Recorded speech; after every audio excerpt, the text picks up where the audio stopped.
त्यामध्ये हंस उभा आहे, त्यामध्ये हंस उभा आहे. हळीच हेरती पांढरीचे मूस, हळीच हेरती पांढरीचे मूस. त्यामध्ये हंस उभा आहे, त्यामध्ये हंस उभा आहे. हरिहरती पांढरेचे मूस, हरिहरती पांढरेचे मूस.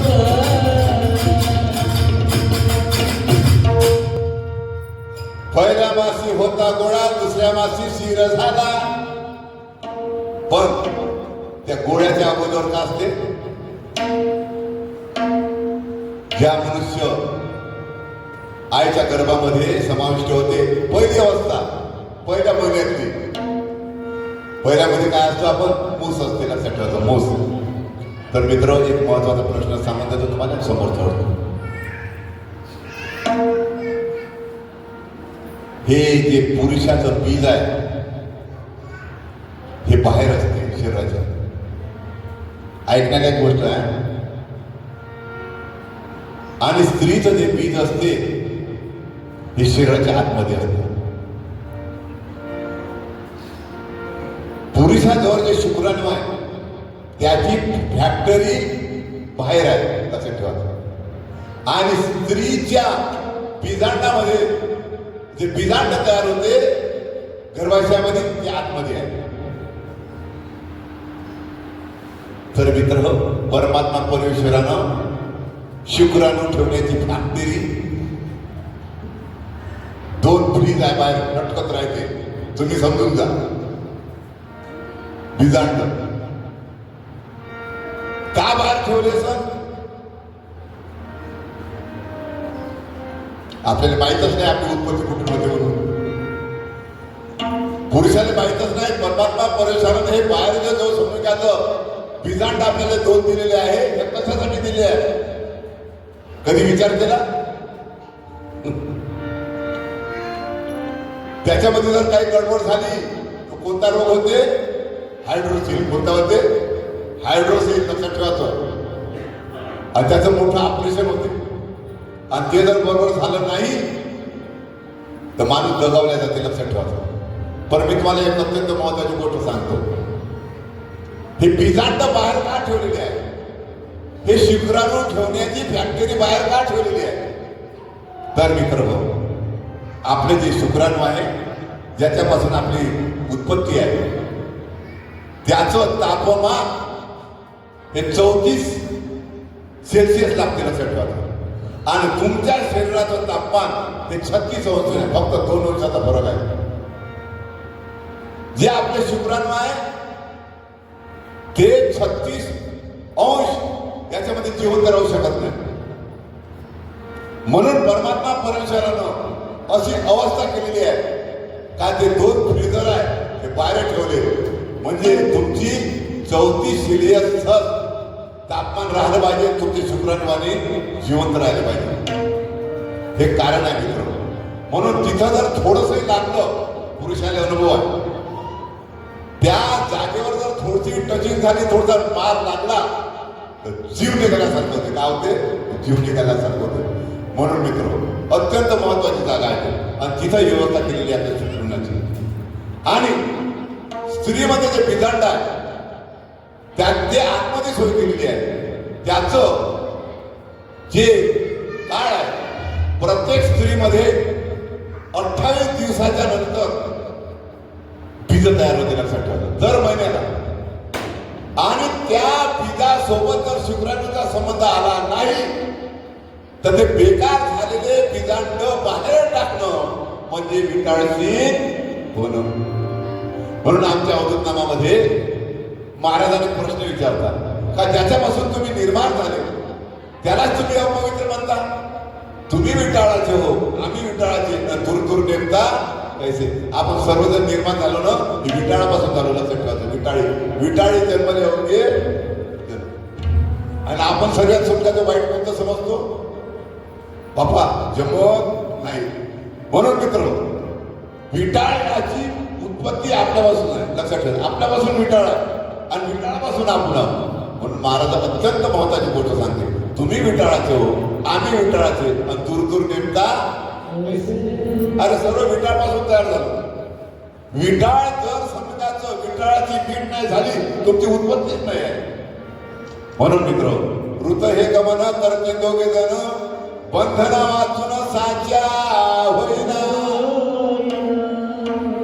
विटाळ जर बंधन स्वरूपात आलं नाही, त्याची जर ऊस झाली तयार नाही, गोळा होत नाही, गोळापासून समजाचा गर्भधारणा होत नाही आणि गर्भधारणापासून नाही झाली तर बाळ होत नाही, लक्षात ठेवायचं. म्हणून मित्र हो, या ओळीचं दुसरं चरण लवकर जायचं आहे आपल्याला. शक्ती चैतन्य हो देवती शक्ती चैतन्य देवती शक्ती चैतन्य देवती शक्ती चैतन्य माताचं पूजन माताचं पूजन देव घेईना देवती रज शक्ती चैतन्य देवती रज शक्ती चैतन्य माताचं पूजन माताचं पूजन देव घेईना देवती रज शक्ती चैतन्य देवती रज शक्ती चैतन्य माताचं पूजन देव घेईना माताचं पूजन देव घेईना माताचं पूजन देव घेईना माताचं पूजन देव घेईना माताचं पूजन देव घेईना देवती रज शक्ती चैतन्य देवती रज शक्ती चैतन्य माताचं पूजन देव घेईना माताचं पूजन देव घेईना माताचं पूजन देव घेईना माताचं पूजन देव घेईना माताचं पूजन देव घेईना माताचं पूजन देव घेईना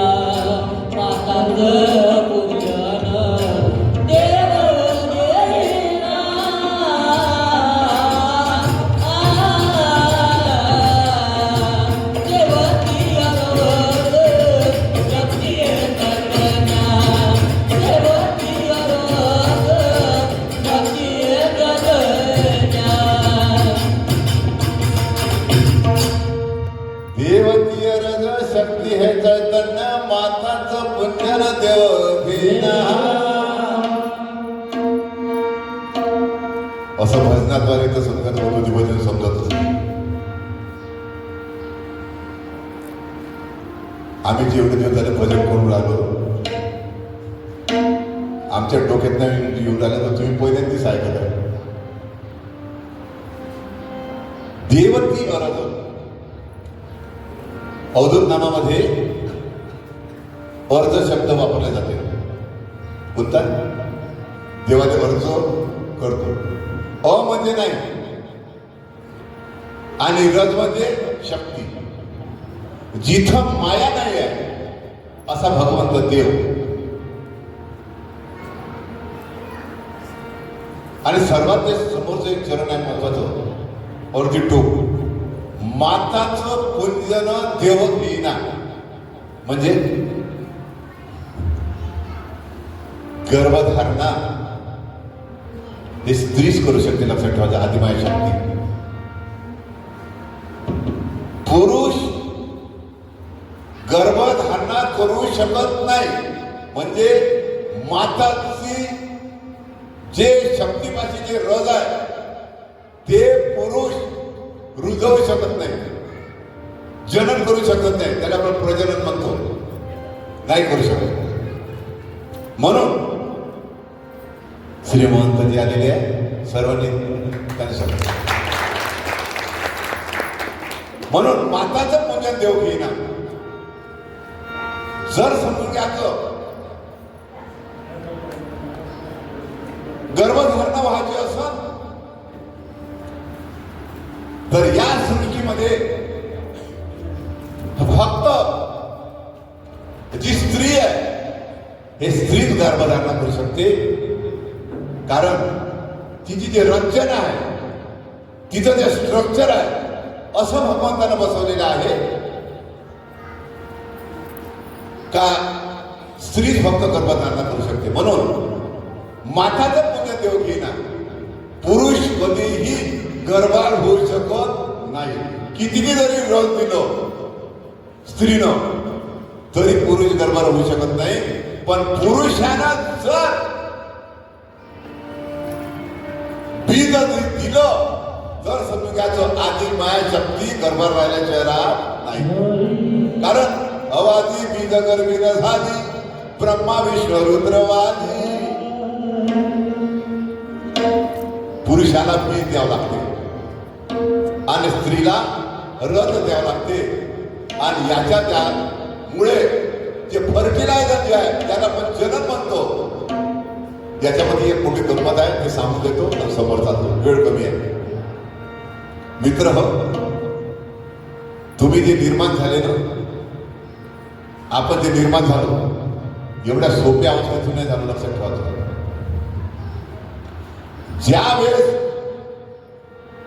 शुक्राणू एक राहत नाही, करोडो शुक्राणूंची स्पर्धा असते. कुठं? स्त्रीच्या बीजांडामध्ये पोहोचण्यासाठी. किती? करोडो. आणि त्या करोडो शुक्राणूमधून एक शुक्राणू फक्त बीजांडापर्यंत पोहोचण्यासाठी होतं. आणि त्याचा तुम्ही प्रताप आहे, तुम्ही त्याचा प्रताप आहे.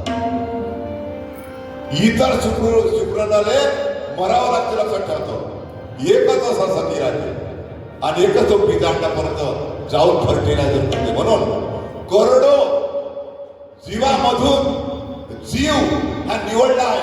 लक्षात ठेवायचा. महास्पर्धेने तुम्ही निर्माण झाले, बाकीचे सर्व शुक्राणू मेले आणि एकच तुम्ही जिवंत राहिले. लक्षात ठेवायचं. एवढं सोपं नाही मानवाचा देह प्राप्त होणं. म्हणून अत्यंत समजून घ्यायचं हा मानवाचा देह मिळणं खूप भाग्यवाची गोष्ट आहे. परंतु मित्र मी एक दुःखाची गोष्ट सांगतो. तुकाराम महाराज म्हणतात एक एक योनी कोटी कोटी फेरा आणि तेव्हा लागे वारा मानवाचा. पण हा मानवाचा देह प्राप्त करून आपण त्याचा काहीच फायदा घेत नाही. तर मित्र हे इतर जे 84 योनीमध्ये जे प्राणी राहते तेच काम करतो. 84 योनी प्राणीमध्ये जनावरांचं काम कोणतं आहे? 4च ज्ञान आहे तरी. कोणतं? आहार, निद्रा, भय आणि मैथून. कोणत्याही जनावराला पहा, आहार म्हणजे जेवणे, निद्रा म्हणजे झोपणे, आणि भय म्हणजे मृत्यूचं, आणि मैथून म्हणजे 2-4 लेकरं करणे. सांगा, हे जनावराला ज्ञान आहे. आणि मानवाला जर समजा हे ज्ञान असं मग आपलं नाव कोणतं? कधी कधी नाव ठेवते आपल्याला का तुझ्यासारखा माणूस आले का म्हणते, का डुकरासारखा माणूस आले म्हणते. का म्हणते? कारण त्याच्यामध्ये 4च लक्षणं असते. कोणते? आहार, निद्रा, भय आणि मैथून. जेवणे, झोपणे, भय करणे आणि प्रपंच मुलबाळ करणे. आणि याच्यासाठी आपण आलो नाही. एवढी गोष्ट लक्षात ठेवा. ह्या तर 4 गोष्टी कुठेही आहे. कोणत्याही योनीमध्ये जा, ह्या 4 वस्तू तयार आहे. पण या मानवाच्या देहामध्ये उत्पन्न होण्याचं एक वेगळं कारण आहे. कोणतं? मोक्ष प्राप्ती. लक्षात ठेवायचं. आणि आपण या मानव जन्मात येऊन जर मोक्ष प्राप्ती नाही केली आणि या पशुसारखं जर वागलं तर पुढचाही जन्म सुरू त्याचा आपल्याला पशु धारणाच आहे. लक्षात ठेवायचं. म्हणून विचारानं राहायचं आणि विचारानं समजून घ्यायचं. खरंच आजच्या जमान्यामध्ये का लावलं तुम्ही अध्यात्म? का लावलं अध्यात्म? मित्र हो, या जगामध्ये आपले मुलं जे आहे, कोणी इंजिनियर करायचं सोचते, कोणी डॉक्टर करण्याचं सोचते, सर्व मायाच्या पाठीमागे लागलेले आहे. पण मला एवढं सांग, खरं सांगा, कोणत्या बापाने वाटते का माझा मुलगा संत झाला पाहिजे? का झाला पाहिजे? खरं सांगा. ज्याला वाटत असेल त्यांना हात वरत करा बरं. तुला मुलगाच नाही आहे, दुसरी करायला लागेल तुला मुलासाठी. मग करशील का संत ते? कोणत्या शाळेत टाकशील? कोणती? कुठं आहे शाळा? अमरावतीला शाळाच तर माहित नाही. म्हणले जमणार नाही. सोपं आहे म्हणणं. या आध्यात्मिक क्षेत्रात उतरणं एक मजबुरी सांगतो मी तुम्हाला. हे जिथं एक महंत बसलेले आहे त्याचा पाय पाहून घ्या तुम्ही. येऊ शकत नाही वरतो. सर्वांनी शिवा दिल्या मला. वरत कायला कार्यक्रम ठेवला, वरत कायला कार्यक्रम ठेवला.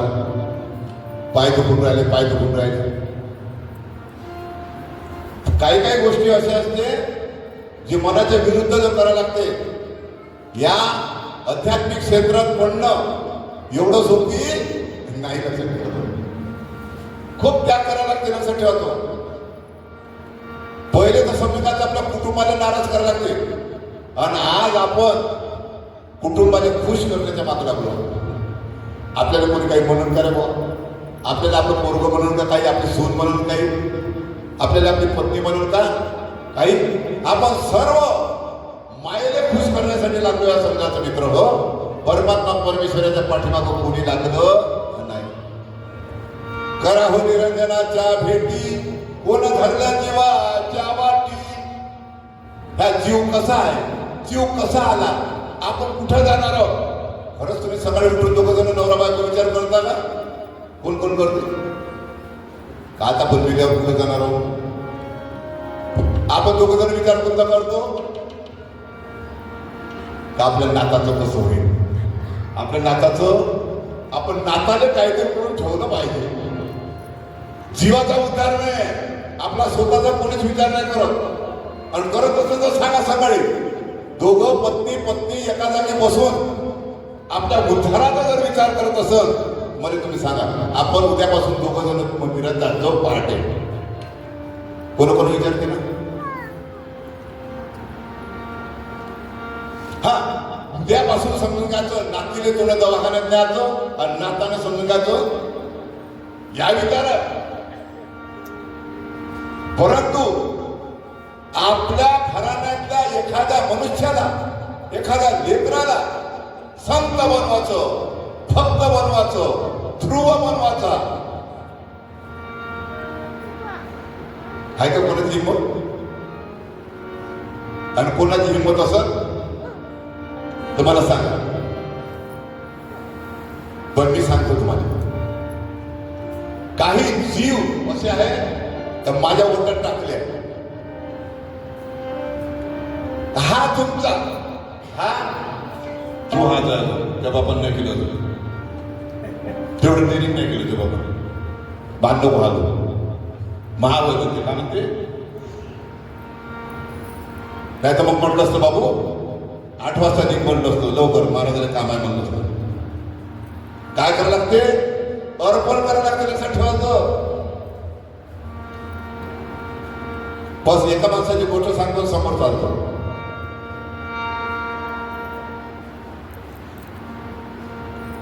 एक धनगर माणूस मेंढर चालणारा, त्याच्या घरी भजन झालं. अशाच काही गोष्टी झाल्या सत्कृताच्या, आणि त्या माणसाने सांगितलं हा माझा मुलगा तुम्हाला अर्पण.